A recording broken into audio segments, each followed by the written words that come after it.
आपल्या शहरात अशी अनेक माणसं आहेत जी कधी बातम्यामध्ये झळकत नाहीत पण हजारो लोकांच्या आयुष्याचा भाग असतात. आज भेटूया अशाच एका व्यक्तीला.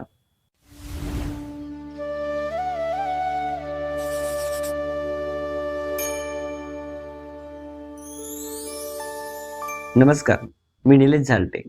आज भेटीगाडीच्या पहिल्या भागात आपण आलो आहोत मामाच्या कट्टा येथे. मामा नमस्कार. नमस्कार.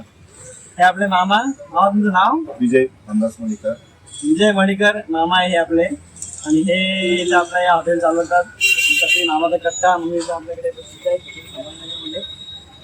तर मामा तुमचं नाव सांगितलं तुम्ही विजय मणिकर.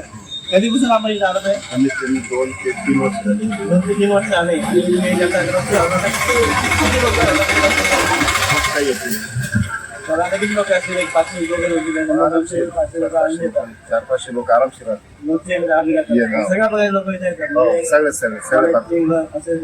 सारे येतात. कोणते सांगता मुलं यायचे, सारे पण येते. त्यांना असून काही पेशंट त्यांच्या नाते ते पण येतात. त्यांना चहा खूप आवडते. आपल्याकडे काय काय मिळतं? आपल्याकडे वडापाव आहे, भजी आहे, चहा आहे, समोसा पण भेटतो, वडा पण भेटतो, कॉफी पण भेटते. कॉफी पण म्हणजे भेटते. अंगूर त्यांना कॉफी करावं असते, त्यांना कॉफी पण त्यांना आपल्याकडे खूप भेटते. कॉफी असते, दूध मिळतं, काळी चहा पण मिळते. ब्लॅक चहा पण मिळते. ब्लॅक टी खूप काय खूप छान, खूपच छान ब्लॅक टी म्हणतात. खूपच छान असते. त्यामध्ये लिंबू वगैरे करून देतात. आणि कॉफी पण एक नंबर बनवतात.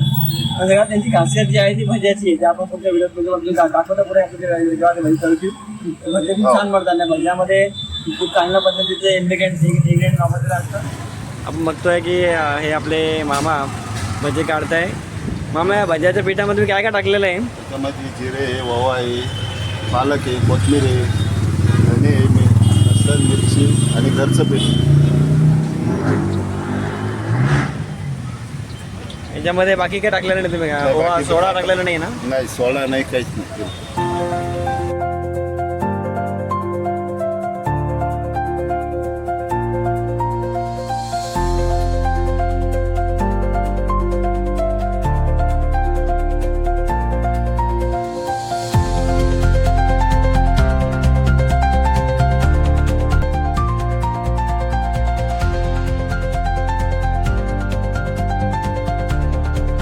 आता जे सगळं चालू आहे ते आपण बघतो किंवा एनडीएचे बरेच कारवाई चालते.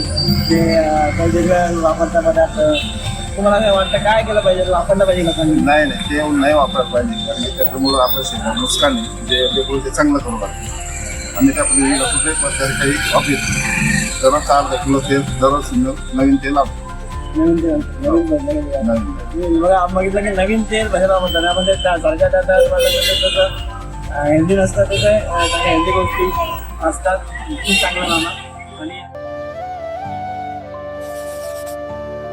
काय सांगाल की बाबा जे तरुण लोक आहेत त्यांनी काय सांगायचं आहे? चांगलं शिक्षण घ्या. जर शिक्षण नसेल ना ते छोटा व्यवसाय चालू करून काहीतरी 2 पैसे कमावा. चांगल्या पद्धतीनं क्वालिटी द्या. अरे भजी खाताना काय म्हणा भाजी पलीकडे खाल्ले पाहिजे पण त्रास होतो. ते काय म्हणणं? त्रास होतो, पण जर कधी आयतं पीठ वापरलं किंवा जळेल तेल वापरलं तर त्याच्यामुळे थोडा त्रास होऊ शकतो. बरं वाटलं. खूप छान तुमच्या गप्पा मारला तर बरं वाटलं. तुम्हाला काय वाटतंय?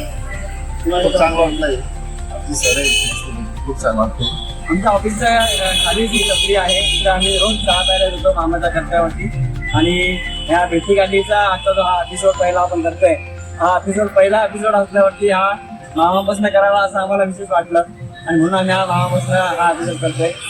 कारण की आपण आपल्यांशी बोलण्यासाठी आपला जो संवाद असणार आहे भेटीगाठी, त्याची सुरुवात ही आपल्या ऑफिस खालीच असणाऱ्या आपल्या टपरी बसून मामापासून करावी, मामाच्या कट्ट्यापासून असं आम्हाला वाटलं. म्हणून मामांकडे हा एपिसोड करण्याकरता आलेलो आहे. आणि अशा प्रकारचे अनेक एपिसोड आपण आता बघणार आहोत.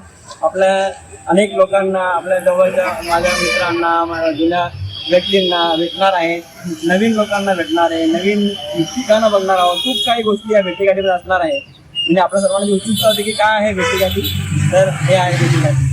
तर मामा धन्यवाद. खूप चांगलं वाटलं आपल्याशी बोलून. आणि आता अशीच आमच्या बघा राहील गोष्टी तुमच्या आम्ही शेअर करतो. भेट देणार आहे प्रत्येकाला, जिथे कामाची पण असेल आणि ही तुमच्याकडे विशेष भेट बघतो आपण की मामाचा कट्टा. त्याच्यामध्ये मामाच्या कट्ट्याचं नाव पण आहे आणि QR कोड पण पेमेंट झाली आहे. आणि आमच्या भेटीगाठीचं नाव पण आहे. जेणेकरून भेटीगाठीकडली भेट आहे ती त्यांना कळेल.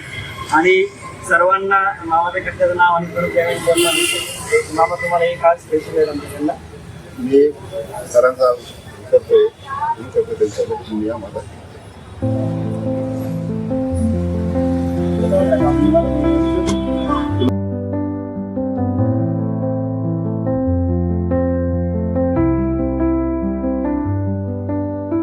प्रत्येक माणसाकडे एक कथा असते आणि प्रत्येक भेटीत एक सुख असते.